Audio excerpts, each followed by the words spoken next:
Hey, welcome to CS Connect. My name's Mike, and this is Pat and Diana.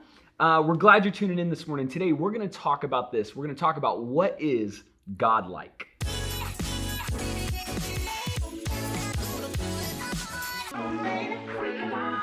Hey, so we're here today, and we're talking about what is God like.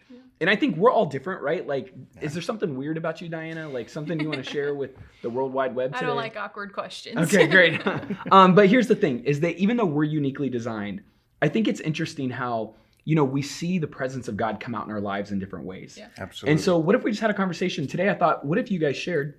Or even like, it may not just be that we see God different. Sometimes there's different seasons where you recognize a part of God more clearly or in a way that's so helpful. Yeah. That's good. Yeah. That's good. Yeah. Yeah. So what if we just kind of talk about it? I'd love to hear for you guys in this season. Diana, what's going on? Pat, what's going on in your life? And what are you seeing about God that you're just enamored with, that you're falling in love with? It's always a tough question for me because when you start talking about what are the things that you love about God, the list is long. Huge. But like you said, there's seasons. And I think one of them that stands out for me right now is, and I may say the Hebrew name wrong, but El Roi, or El Roi, it's one of the names and descriptors of God. And you were telling me right before that it's actually a woman who names God this, and it's the first name given to God in the Bible. It's not only just a woman who names that's a cool fact, but it's the very first human who gives God a name. Yeah. Up until that point in scripture, God has told us who he is. This is when a human tells God a description of what his character is like. And that was Hagar in Genesis. Wow. And she's in a desperate situation, running out in the wilderness. And that name literally means the God who sees, or God who sees. So I mean, right now, just in our situation, the world and where we're at, it's just a great reminder that we serve a God who sees. There's nothing that happens to us that he doesn't see and understand. Like wherever you are, he sees you. Yeah.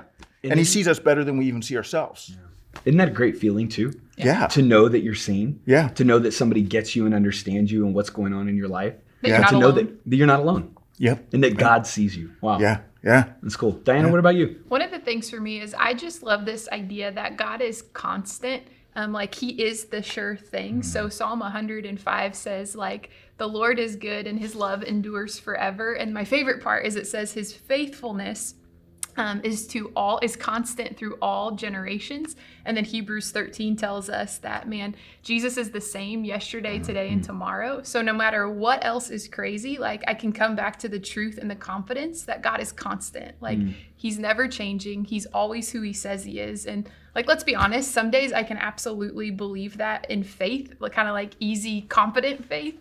And other days I'm like, nah, I don't know, but I've got a little bit of faith to believe that you are constant, you're the same. So I love that God is faithful through every generation, every single generation, and he's constant. It's such a good truth because we live in an unchanging or a constantly changing world. Yeah. I mean, things change, it seems like every week or every day sometimes. Right now, it seems like every hour sometimes. Yeah. But to know that we serve a God who's saying, I was the same yesterday, today, and forever. Yep. Yeah. In spite of. Right? Yeah. In spite of what's going on. Yeah. That's cool. He's that place of security and stableness that you can kind of anchor and get grounded in. Wow. Yep. Yeah. I think the big thing for us and for everyone watching today is that the more we understand about who God is, I mean, right? Because we could go on all day, Pat. We could talk all day about the 100 plus things that God is, that Scripture teaches, and that our life experiences show us, prove to us who God is. But the more we understand about him, the closer our walk with him becomes, the better our relationship is with him. And how cool is it that God has so many characteristics and he wants to be known? Like he wants us to know him. And no matter what season or situation, however different it is, as different as we are, you're all going through very different things, feel different things. Yeah. But you all can relate to God so powerfully, so intimately, and so real in a way that's relevant to where you are. That's why I love talking about God, because we all need a different part of his character at different times. Yeah. Isn't that cool? Like he really wants to be known. It's so cool. Yeah. And I think we're really good at knowing people for what is bad about them sometimes. I know I've been through those seasons in my life where I can just quickly point out what's wrong with people. Yeah. But when we look to God, it's all good, right? The list is long and it's all good. Yeah. All good. So we hope today you're encouraged by that. We just want to challenge you. Look at your life. Look at what's going on around you and see Jesus today. See the presence of God and start examining, start listing, start naming the things that God is. And maybe even in the chats today, just throw a few things in that God is to you, that God has shown himself to you. Thanks for tuning in today. We'll see you tomorrow. Thanks.